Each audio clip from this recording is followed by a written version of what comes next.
Are choose your own adventure games really role-playing games? Let's discuss.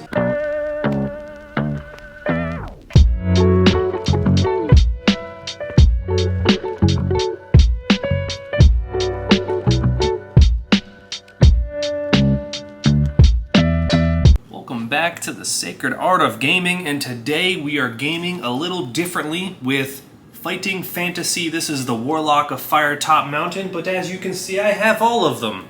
I did kind of throw something out to the masses to get a feel, and we'll say the Solo Society made a very good point. Don't just read to us, which is absolutely fair. I feel like that's kind of what I'm doing in Solo Quest for RuneQuest, and I am conflicted on how that's coming out, video-wise. I'm having fun with it, but I'm conflicted for, sharing it. But I had another comment from Ernst Steph NY 9769. These books and hero quests are what brought me and many 80s kids into RPGs in the first place. So yes, for videos. This is my way to have my cake and eat it too, because I was wondering as I'm playing this, am I role-playing? Is this a role-playing game? And I thought about it a lot. I thought about it while I was playing RuneQuest as well, and also some other games that kind of have a choose-your-own-adventure style. What is it? Pendragon. The Pendragon starter set also has a similar situation. And honestly, the RuneQuest starter set, I was having more fun with it than I expected to have. Same deal for fighting fantasy. Initially, I was just like, you know what? I wanna live out somebody else's nostalgia that I just never got to experience. What was I spending my book money on at the time? Goosebumps and Animorphs. I probably would have had more fun with this. I don't know. Goosebumps and Animorphs was pretty good, but this is interactive, and I love that. So, to the point, is this a role-playing game? So we kind of have to unpack what is a role-playing game, and that might be different to different people, but I think where the argument comes in is that if this is a role-playing game or not. A lot of people are going to talk about the lack of choices, because your choices are, you're limited to the scenario. In a tabletop role-playing game, it feels like you have limitless options. That may or may not be true, but it feels that way. Similar to when you play Baldur's Gate 3, it feels like you have limitless options. But there are plenty of role-playing video games that are on rails that I would still say are role-playing games. And spoiler alert, a book has dropped. Spoiler alert, I feel the same way about these books. This is the Warlock of Firetop Mountain. I will probably go through all of them in order. Here's my character sheet thus far. If you are curious, I'm kind of trying to keep track of, I'll probably have numbers that go all the way around my character sheet here. And this character I feel like is pretty good. I thought I had to be more careful than I've had to be so far. And if you just want a quick little blast of nostalgia, there you go. Warlock of Firetop Mountain. And if you are unfamiliar, basically what happens, we'll go ahead and we'll go to number 1 here. Go to number 1. Basically you have a passage, you read the passage. In this case it sets the scene. I don't think it's too bad if we go to the next page, but basically it finishes off on the second page, and then it tells you to go to a different passage. In this case, 278. So you go through the book, you look for 278, and then at 278 you have options. So this is pretty much most of the book. It is going through these different options. It does go through the rules in the back. Really all you're doing is you have a skill, stamina, and luck. Stamina is kind of like your health. Skill is like your attack.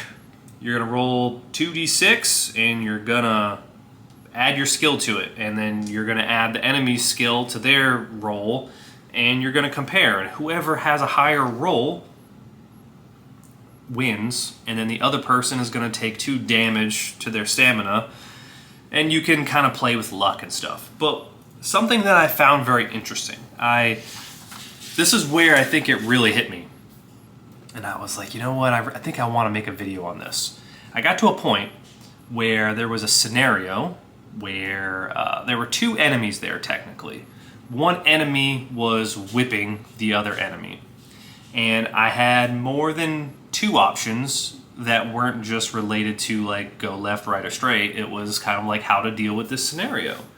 And it incorporated the 3 options that I foresaw regardless of my freedom. So the option that was the most interesting option, which is the option I went with, is that I decided... My books keep falling. Here's the other ones, by the way. Boom. That's 2. That's 3. So that was Death Trap Dungeon, City of Thieves, Citadel of Chaos, and the Forest of Doom. So I tried to help the enemy that was being whipped, and I attacked the whipper, hoping that the whippy would jump in and help me. And that's not how it played out, but honestly, I feel like that's kind of how things go sometimes, right? And I was like, this son of a bitch. But yeah, it did not help me, so I ended up having to fight both of them. And that sometimes is just how the cookie crumbles. So I thought that was an interesting option to have. And it kind of did feel like role-playing. Just role-playing with more constraints. Sometimes that's good, to be honest. The other aspect that I think is worth mentioning, if this is a role-playing game or not, is if, like, can I really, like, inhabit, like, this character? In this case, his name is Nico. Does Nico really feel any different from if I made Steven? If I made another character named Steven? Not really. Not really for fighting fantasy, if we're being honest. The skill might be different, the stamina, the luck might be different based on how I build my character. But it's really going to be based on what you experience as you go through the adventure. So I have some stuff that's kind of cool, but do I have like a character build or a specialty or anything like that right now? No, but maybe eventually. I do have a cool spell. I've got this mysterious glove. I've got a couple potions. So it's a different style of role-playing game than I think what a lot of people think of. So agency and being, what's the word I'm looking for? Agency and immersion, I think, are the primary like levers that we're pulling on here that make this feel different, but I don't think it's not a role-playing game. I'm just role-playing like, if you've played, I always go back to video games because I love video games, but it applies to other stuff too. If you've played a video game, like let's say Horizon Zero Dawn, one of my favorites, or Forbidden West, you're gonna play Aloy. Mind you, that is the main character, right? And you're gonna play Aloy regardless, but it's inevitable that Aloy is going to get good at a bunch of stuff and you're gonna get a bunch of gear, and it's just a matter of like when and what kind of thing you focus on. That's really not too different from this. That's probably deemed more of an action-adventure game than a role-playing game, but I feel immersed in Horizon Zero Dawn and Horizon Forbidden West, which is why I bring it up. And there are role-playing games like that. I hesitate to bring up like Witcher or Cyberpunk because you kind of do have like a character build that you can lean into. I'm not super far into this because I did just get it, but in RuneQuest, I do feel like really immersed in the options that are there, and I do like really feel like I'm a part of the battle, and I'm getting in there and I'm making changes to the battle as a whole. I don't think it's not role-playing. I think it's just different role-playing. Curious your thoughts. I do want to bring up one other book that's kind of similar but kind of different, but somewhat within the frame of the question. Alone Against Fear, which I did get recently, and I may cover more like for Halloween and stuff. This is kind of like a spin-off of Four Against Darkness, and you're one person instead. This, although not really a choose your own adventure, there is some similar DNA, and I think this is a nice sweet spot where this is almost going into like role-playing board game without the board kind of territory, if that makes sense. Because you can make a character build in Alone Against Fear, and I do think you can do a little more role-play in a game like this, and it's not necessarily choose your own adventure. I think it's dynamic choose your own adventure, so almost like Diablo, right, where it's generating randomly. It's not the same path every time. So yeah, that was just kind of an interesting realization that I had, and I went back and forth on if I want to kickstart these initially, and then eventually I just kind of pulled the trigger on it and was like, yep, this is I'm glad I did it. I like variety in my gaming.